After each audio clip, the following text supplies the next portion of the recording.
धन्यवाद अध्यक्ष महोदय। आदरणीय मुख्यमंत्री को दोबारा बहुमत से चुनकर आने के लिए भी धन्यवाद।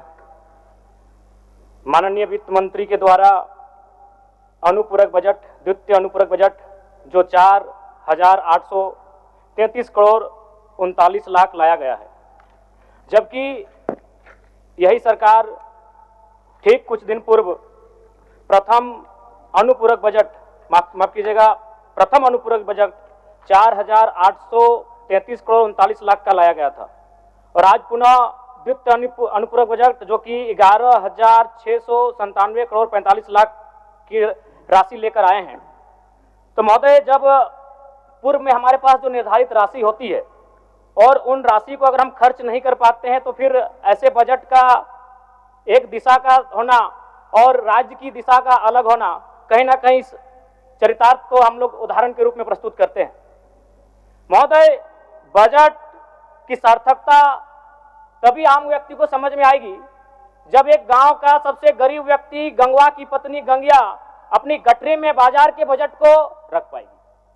आज तमाम माननीयों ने, हमने भी सोचा था कि पक्ष की तरफ से विषय को रखा जाएगा, विपक्ष वाले तर्क को प्रस्तुत करेंगे, और इसी बीच में एक नया नवेला युवा सीखने का कार्य करूंगा। लेकिन मैक्सिमम समय इन्होंने दिशाहीन मुद्दों पे रखा। तो मैं, चूंकि मैया सम्मान योजना मूल बिंदु रही, केंद्र बिंदु रही, किसी ने उसे सम्मान कहा, नारियों का सम्मान कहा, महिलाओं का सम्मान कहा, हम लोग भी महिलाओं के सम्मान के पक्षधर हैं। हमारे एक भाई कह रहे थे कि 2,500 रुपए की राशि जब एक स्कूल कॉलेज में पढ़ने वाली बहन को दिया जाएगा तो उससे वो स्कूल कॉलेज कागज, कॉपी, कलम की सामग्री लेगी।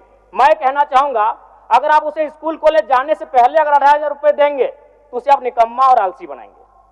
यदि आपको उस राशि को देना है तो उसके स्कूल कॉलेज जाने के बाद दीजिए, स्कॉलरशिप के रूप में दीजिए। मैं आज पुनः कहूंगा, क्योंकि आप सत्ता पक्ष में हैं, आप संभवतः अपने इस विषय को बचाएंगे, आप अपना पक्ष रखेंगे कि आपने मैया सम्मान योजना एक महान कार्य किया है। लेकिन मैं फिर कहूंगा, 18 साल, 25 साल, 30 साल की लड़कियों को जो आप फ्री में 2,500 रुपए दे रहे हैं, आप उनकी प्रतिभा को हनन कर रहे हैं, आप उनकी प्रतिभा को नकारात्मक दिशा में ले जाने कार्य कर रहे हैं। महोदय, मैं इसे आप स्कॉलरशिप का रूप दीजिए। आपको 2,500 रुपए देना है, स्कूल से पहले देंगे ना। मैं कह रहा हूं, मेरी भी सैकड़ों बहनें हैं गांव में, अगर आप स्कूल जाने से पहले 2,500 रुपए उनके हाथ में देंगे, उस पैसे को वह गलत कार्यों में, गलत नहीं कहेंगे, कुछ ऐसे कार्यों में खर्च करेंगी जो लुभावनी हो। स्कूल जाने के बाद, अटेंडेंस के बाद अगर आप देंगे स्कॉलरशिप के रूप में, तो वो बहन स्कूल तक जाएगी। दूसरा सवाल और एक महत्वपूर्ण विषय महोदय। एक मिनट माननीय सदस्यगण, सभा की सहमति हो तो सदन की कार्रवाई समाप्त होने तक समय बढ़ाई जाए। बोलिए, अब समाप्त करिए, बोलिए। महोदय, यदि वास्तव में मैया सम्मान की राशि 2,500 रुपए सम्मान है, तो मैं चाहूंगा हम लोग एक सार्थक दिशा में बढ़िए। महोदय, आज जितने भी माननीय हैं उनको बस की सुविधा दी जाए, जितने भी माननीय हैं अपने घर से ट्रेन की सुविधा से सदन आए, जितने भी माननीय हैं वो अपना टीए भत्ता का त्याग करे, जितने भी माननीय हैं यह जांच हो कि उनके बच्चे स्कूल में पढ़ते हैं या गैर सरकारी स्कूल में पढ़ते हैं, निजी स्कूल में पढ़ते हैं, इस विषय का भी जांच हो। अगर उसमें अगर कसौटी में उतरते हैं, हम कहेंगे ये मैया सम्मान योजना है, और नहीं तो इसे केवल और केवल जिस सपने के साथ ये राज्य अलग हुआ था वो सपना कहीं ना कहीं अधूरा होगा। महोदय, 2,500 रुपया सम्मान की कसौटी नहीं होगा।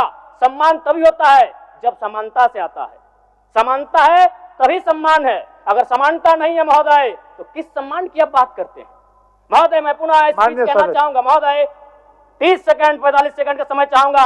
आदरणीय परम श्रद्धेय, सीजीएल का मामला अभी भी गर्म है।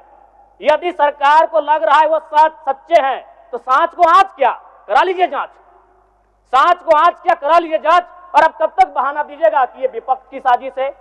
विपक्ष के सारे पे छात्र सड़कों पे नहीं है, सपने टूट रहे हैं, सपने नेशनल नाबूद हो रहे हैं, इसीलिए छात्र सड़कों पर है। और याद रखिएगा, उनके सपनों के बीच कोई आएगा, पहाड़ आए, दरिया आए या चट्टान आए, छात्र टकराएंगे। महोदय,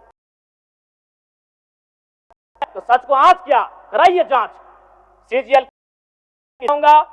खतियान आधारित स्थानीय नीति, विस्थापन नीति, पुनः समीक्षा करते हुए लागू कैसे हो उस दिशा में इस राज्य को बढ़ना चाहिए। और महत्वपूर्ण विषय महोदय, मैं ये कहना चाहूंगा। हो गया माननीय जयराम कुमार जी, हो गया। धन्यवाद महोदय।